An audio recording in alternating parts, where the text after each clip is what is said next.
everyone, and welcome to the Health Marketing Collective, where strong leadership meets marketing excellence. I'm your host, Sarah Payne, a health marketing strategist at Imprella Communications, and I'm bringing you fascinating conversations with some of the industry's top marketing minds. Today's episode is about how to build an effective KOL program. As most of you know, KOLs are a critical component to many health marketing programs, as they can lend credibility and influence to enhance brand trust and your reach. By engaging KOLs effectively, brands can communicate complex information to both clinicians and patients, fostering education and driving adoption of your product or solution. In our conversation today, we'll talk about how to nurture relationships with KOLs and outline some key characteristics of an effective KOL program. To dive into this topic with me, I'm thrilled to welcome Julia Steele Rodriguez, who leads the market access, clinical and economic outcomes, medical relations, sales training, and trade shows and events teams for the breast and skeletal health division of Hologic. Julia has a background leading diverse teams in marketing, operations, revenue cycle, and clinical education in med device. Throughout this impressive tenure, she has helped build and nurture KOL relationships for various med device companies. Welcome, Julia. Thanks for being here. Thanks for having me, Sarah. Yeah, absolutely.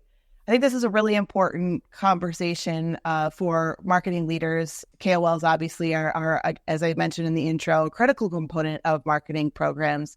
As we start off this conversation today, I think it's important that we have a shared definition of KOL. How do you define a KOL, Julia? Great question. So my first answer, obviously, would be a key opinion leader. But in the context of talking about how you build a KOL program, I think it's really important that we ask ourselves and our organization what we think a KOL is. Because what I've discovered as I'm building and developing these programs is that there are often very different ideas about that. So it's really interesting to talk to different stakeholders, to even talk to the physicians that you have relationships with and understand kind of what they think of a KOL, and get that kind of mutual understanding and a place to start. So I think today in our organization, as we're looking at KOLs, we try to think of it as an objective definition of somebody who's influencing, beyond the walls of our organization, influencing with their peer or influencing their peer group, influential within their industry. It might be patients, as you mentioned. And in order to kind of have that objective assessment of who's influential, you need to look at objective data. And so looking at data sources like publications, participation in research, kind of determining what those objective criteria are. Yeah, I think being aligned on clear definitions and expectations is really important, as you mentioned. And just anecdotally, I've seen some organizations use the term KOL to mean their own champion customers or influential customers. So that's why I want to start there, so that everyone listening knows that for the purposes of today's conversation, you and I are using the term KOL to refer to someone who's influential among their peers broadly, not just within a brand or a company's own customer base. Absolutely. So let's talk about how and where to find KOLs. What strategies do you recommend for identifying the right KOLs for your organization?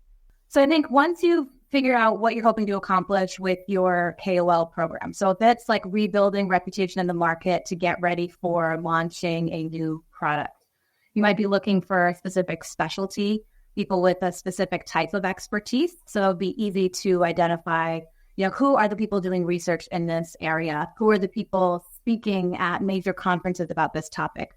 A lot of that information is easy to find, Google, looking at the major professional societies or conferences, scouring agendas, previous year's agendas, looking at leadership of these societies, who are the committee members, things like that. So just starting to get familiar with who tend to be the people that are either asked by their peers to speak or kind of in those prominent positions.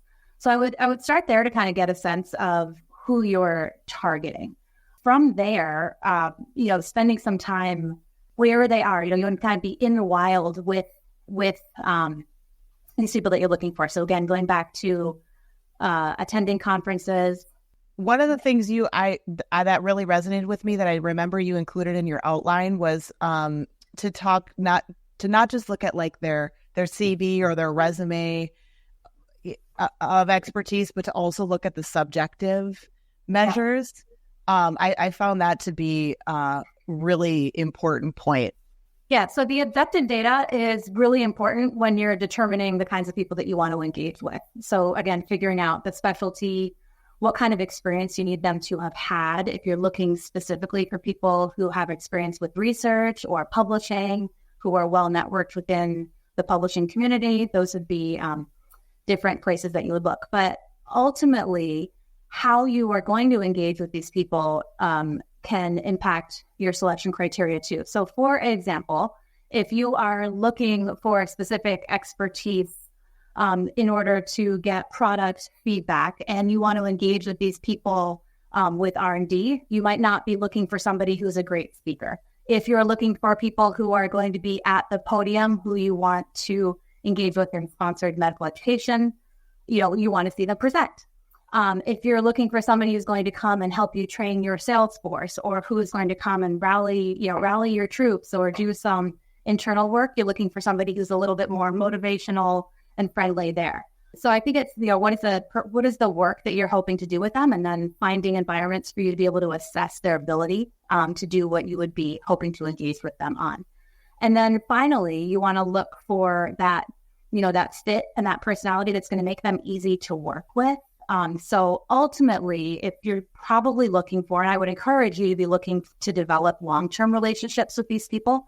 And so if either you or people on your team are going to be engaging with them on a regular basis, are these people who are going to turn in paperwork on time? Are they going to invoice you appropriately for payment? Are they good conversationalists in a dinner when you're having them at a dinner program? Like, are these people you're going to enjoy working with and developing relationships with? Are they easy to work with? So it's not only who do you target for specific expertise, what are the skills that you want to see, but ultimately are these people that you want to work with and invest the time in developing the relationship with.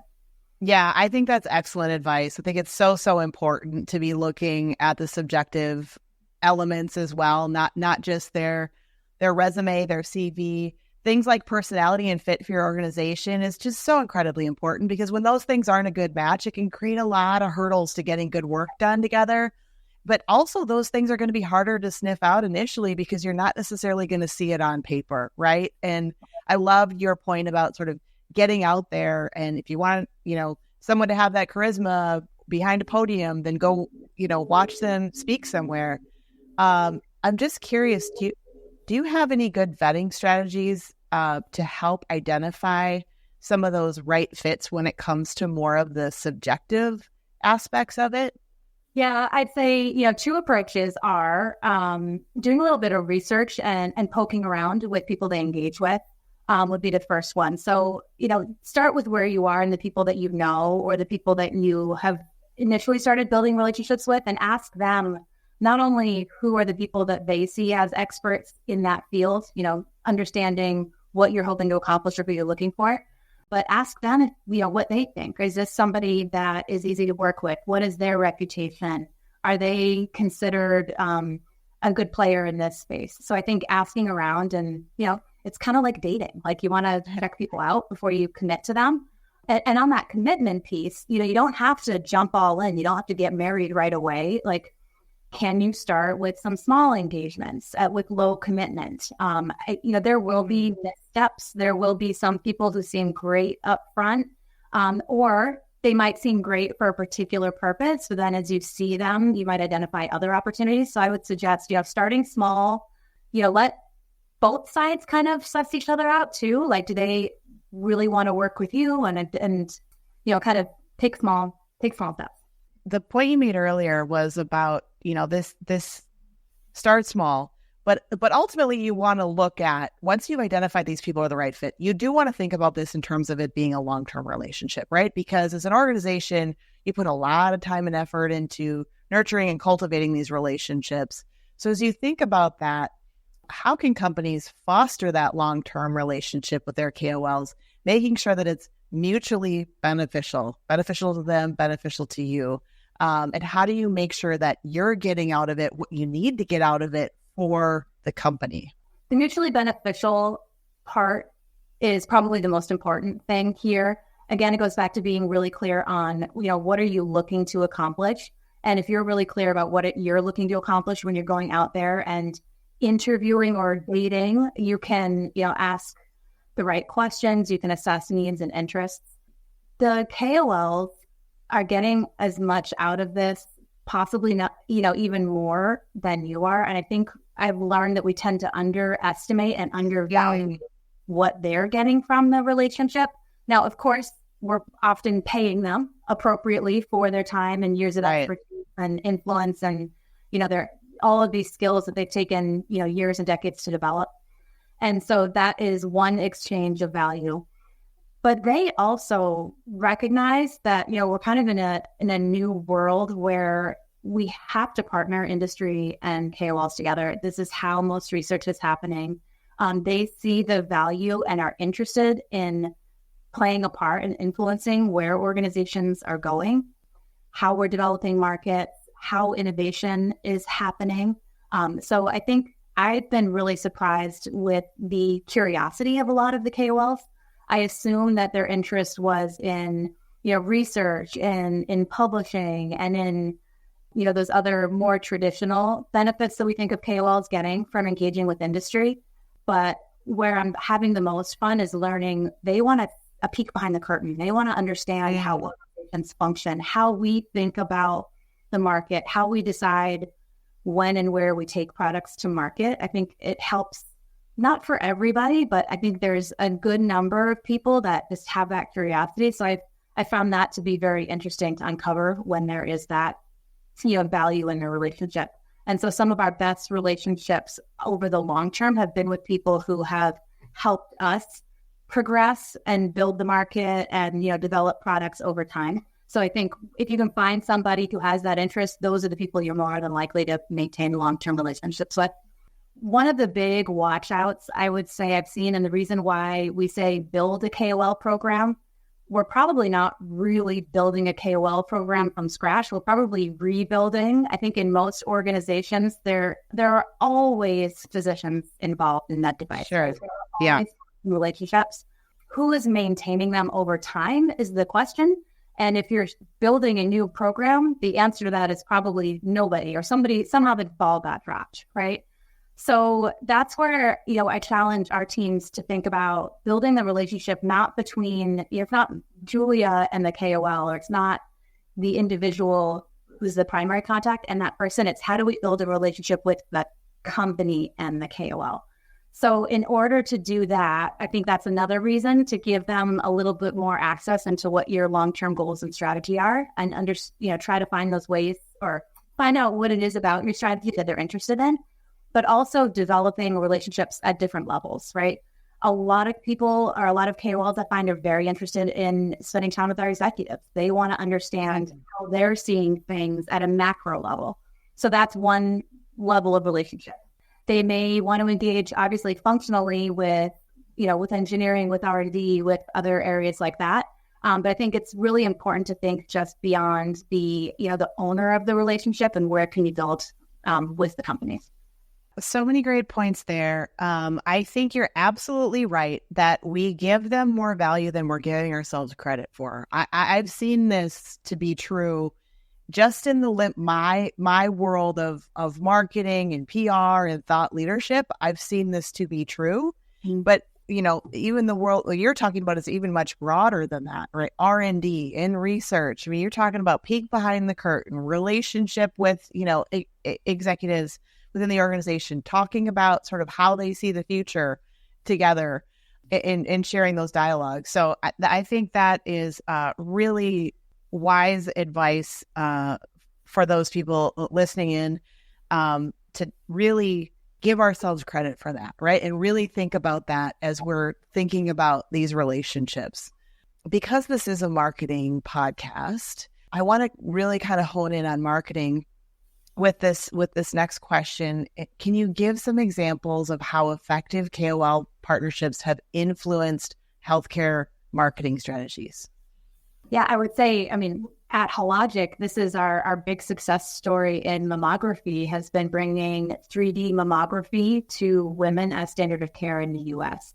And it has been our partnership with KOLs, not only in research and publication, and of course the podium presentations and the evidence dissemination that comes from that, and obviously can only happen in partnership with KOLs, but also in payer initiatives, in again rallying the sales organization.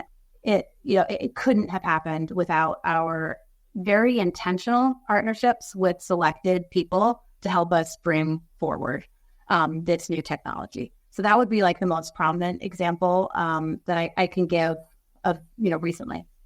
I know of Hologic, not because we've worked together, but because you guys are everywhere in the marketplace. And so I have to give a lot of credit to you and your colleagues in the marketing organization to really have put 3D mammography on the map. And as you've said, KOLs, your relationship with KOLs has certainly played a big role in that. Yeah, it's really amazing to see the impact that bringing clinical voices, to on the Hill for, speaking with local, at the state level, the federal level, local governments, influencing policy to increase coverage. Like we underestimate how impactful those external and objective clinical voices can be. And, there's so much more we need to do. And talk about aligning objectives and passion. We couldn't be more passionate about it. And, an example of breast radiologists, they couldn't be more passionate about expanding access. So when you can align interests that way, it's incredibly powerful. Yeah, I think there's this point about when we talk about aligned interests, it's aligned core values, it's aligned mission, right? Mm-hmm. Their interest in doing what's best for their patient and leading to the best possible health outcome and, detection early for if it's, breast cancer is so incredibly important. And that's the same mission and values that your organization has as well. And so when we're working together for that common outcome, I've seen that works incredibly well because we're rallying together around increased education, increased awareness of an issue to ultimately impact better outcomes in healthcare. Yeah, absolutely. You've talked about some of the challenges that come along with building and maintaining KOL partnerships. Any others that we haven't mentioned so far that are worth calling out and how those can be overcome? I think as you're building a program, looking for potential friction points internally is important. Things like contracting, invoicing, payments, communication, they're little things, but they quickly turn into the big things. I think having a smooth process there. Regular communication is important too, and that gets back to expectation setting. But where I've seen these programs fail and where I've heard just horror stories from KOLs that we've engaged with is when companies ramp up a program and they go gung ho, we're gonna do this, we're gonna do that, and they get the KOLs excited about all of this work, and they do maybe one speaking engagement and then crickets, nothing. And, people, like we're saying, you get them all excited about this work that can be done, and then to not communicate, to not give regular updates. These are relationships that need to be maintained with clear expectations, regular communication, and just, respecting the human that's there, right? They want feedback also. And, one of the really fun things in building a KOL program is when you can help somebody build their career. If they're looking for more time speaking, they're looking to develop as a speaker, they're looking to do more research and just kind of build their brand and build their leadership within their peer group. It's amazing. If they're open to feedback and want to partner, that could be a terrific opportunity. I'd caution to be careful that somebody is open to feedback before you give it to them. But seek out those people again, as that comes down to like picking who you're dating. Not everybody will be somebody that you can develop over time or who wants to develop or is good taking feedback. But if you can find a couple of those, they're well worth the investment. I'd say same with a group that you could call like emerging leaders or rising stars. Who are the people that will be the KOLs in the future? So whether we're talking, 5, 10, 15 years in the future, and this might not be relevant for all organizations, but if you can build that relationship early so they get to know your company, again, not one person, but your company, you can help them develop as a speaker or as a presenter, or, help connect them with other people in the industry. Helping to build connections works both ways. That trust that builds over time, that relationship equity builds over time, and pays dividends, well into the future for both sides. Yeah, you mentioned trust, and you also mentioned feedback. And as you were saying that, it dawned on me that ideally your organization wants the feedback to go both ways, right? And that comes down to having a relationship of trust and this ability, like a true relationship, right? Where your organization can give them feedback on how, things could be going better, what else they could be doing, but also for them to turn around and give your organization feedback as well. It has to be incredibly valuable. Absolutely. And that can be one of the most powerful uses too internally, especially depending on how your organization gets input in other ways, right? There are obviously times when you need different kinds of market research and feedback, but hearing from these influential customers, because they're almost always customers to some degree, can be incredibly important. That's also another kind of unsung benefit of these relationships, and it can be leveraged one-on-one or in an advisory board group setting is, what are the messages that the leaders in the organization need to hear? And who do they need to hear it from? Sometimes it can be incredibly powerful for them to hear a message that may be available other ways, but when they hear it come from key customers, it can have a greater impact. And so for that reason, also when you're looking at fit, you want to think about, are these the types of people that my leaders, that this organization wants to hear from and will hear from? Yeah, great point. Of course, we have to talk about KPIs, right? So how do you measure the success of a KOL program, Julia? Are there any KPIs that are particularly helpful for evaluating the impact of these partnerships? Yeah, so you have to be careful, obviously, with payments, and we're not directly measuring ROI on payments to physicians, of course.